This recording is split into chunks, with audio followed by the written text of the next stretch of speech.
Olá, sejam bem-vindos a mais um O Gol no Mercado. Por aqui vocês já sabem, né? Ficam por dentro de tudo que rola no mercado de transferências nacional e internacional. No episódio de hoje, dia 3 de janeiro, eu começo falando de Botafogo, o glorioso que teve uma temporada brilhante em 2024, com os títulos da Libertadores e do Campeonato Brasileiro, agora recalcula a rota para o ano de 2025. Isso mesmo, principalmente após a saída do seu técnico, o português Arthur Jorge, que encaminhou a sua transferência para o futebol árabe. Por isso, John Textor e a SAF Alvinegra vêm buscando um substituto à altura e parece que já encontraram um candidato.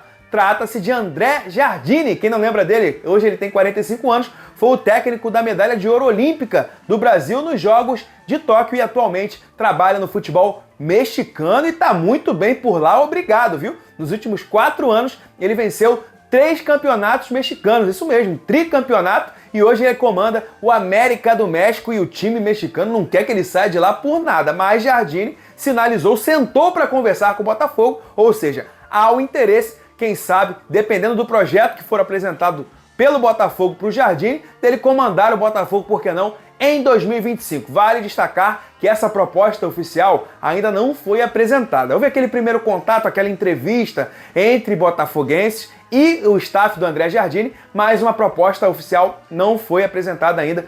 Ficamos no aguardo para saber nas próximas semanas o que vai acontecer, se André Jardine vai ou não comandar a equipe do Botafogo. E agora vamos falar de Flamengo, o rubro-negro que está de diretoria nova, tem um novo diretor executivo de futebol, o português José Boto, que por enquanto está tímido nas movimentações para contratar jogadores. Para a manutenção de atletas do elenco para 2025, olha, o português está tendo trabalho, viu? Nas últimas 24 horas, o Fla recebeu 2 propostas oficiais por seus atletas. A primeira delas foi por Fabrício Bruno. O Cruzeiro, o bicho-papão da janela de transferências, ofereceu 5 milhões de euros, mais de 30 milhões de reais, por 50% dos direitos econômicos do zagueiro Fabrício Bruno. Vale lembrar que Fabrício Bruno foi revelado pelo próprio Cruzeiro, mas de primeiro momento o Flamengo já rechaçou a proposta. O Fabrício Bruno, que vem sendo sempre alvo nas últimas janelas de transferência. Vale lembrar que nos últimos meses o Flamengo recebeu uma proposta do Rennes da França, mais de 12 milhões pela integralidade do passe do jogador,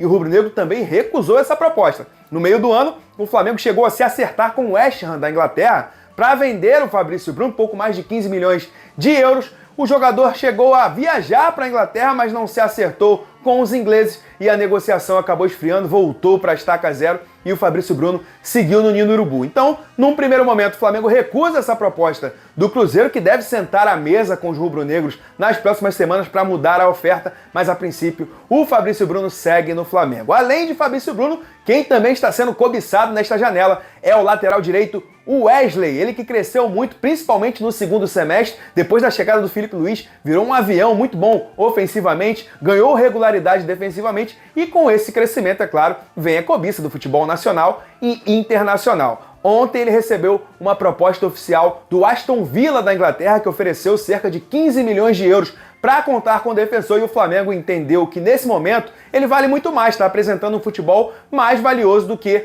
esse valor apresentado pelos Villains. Então vai seguir no Flamengo por enquanto o Wesley, mas existe a expectativa de que nas próximas semanas o jogador receba uma proposta ainda maior. Aí pode acontecer de ter negócio e o Flamengo liberar o jogador. Vale lembrar também que recentemente o Wesley recebeu uma grande proposta da Atalanta da Itália, 20 milhões de euros, mais de 120 milhões de reais. O Flamengo chegou a trocar minutas de contrato com os italianos, mas tentou segurar o jogador um pouco mais, porque naquela época o Flamengo disputava as oitavas de final da Libertadores, só que o time italiano não aguentou esperar, acabou indo ao mercado, buscou outro defensor no mercado europeu e o negócio acabou melando. Então o Wesley é um grande ativo do Flamengo e pode sim ser negociado, apesar dessa recusa inicial do Flamengo para o Aston Villa. Pode pintar uma nova proposta nos próximos dias, porque ele está em destaque no futebol europeu, está na mira de gigantes. Vamos ver o que acontece aí nos próximos dias. E agora o assunto é São Paulo, na verdade, em especial o meio-campista Galopo. O argentino tem sido alvo de uma grande disputa entre Brasil e Argentina.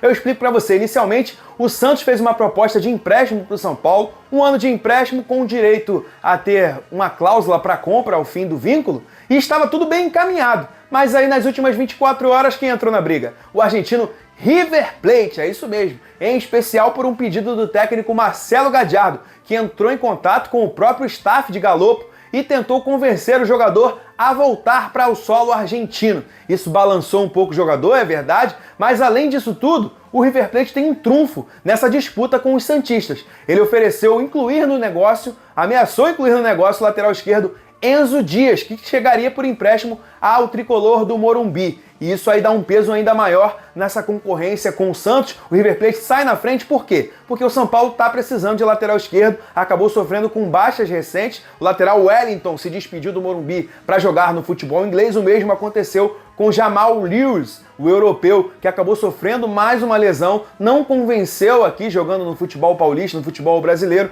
e já se despediu do tricolor nas redes sociais, não veste mais a camisa do São Paulo. Então o São Paulo, precisando de um lateral esquerdo, pode receber Enzo Dias nesse negócio e, em troca, envia o Galopo para disputar, mais uma vez, voltar a jogar no futebol argentino, agora vestindo a camisa do River Plate. Então, triste notícia para os santistas que estavam quase acertados com o Galopo, mas parece que o River Plate passou à frente e está muito próximo de anunciar a contratação, então, de Galopo. Bom, e para fechar o nosso episódio de hoje, vamos àquela pincelada no mercado de transferências internacional. Já que entramos no mês de janeiro, a janela de inverno já está a todo vapor e os grandes clubes, os gigantes europeus, se movimentando para buscar ajustes em seus elencos. Quem está sempre no foco é o Manchester United, que dessa vez colocou à disposição do mercado o brasileiro Antony, isso mesmo, um atacante que custou aos cofres dos Diabos Vermelhos em 2022 cerca de 100 milhões de euros, muito dinheiro que não foi traduzido, não conseguiu ser convertido em bom futebol, infelizmente. O Antony não conseguiu dar esse retorno técnico nos gramados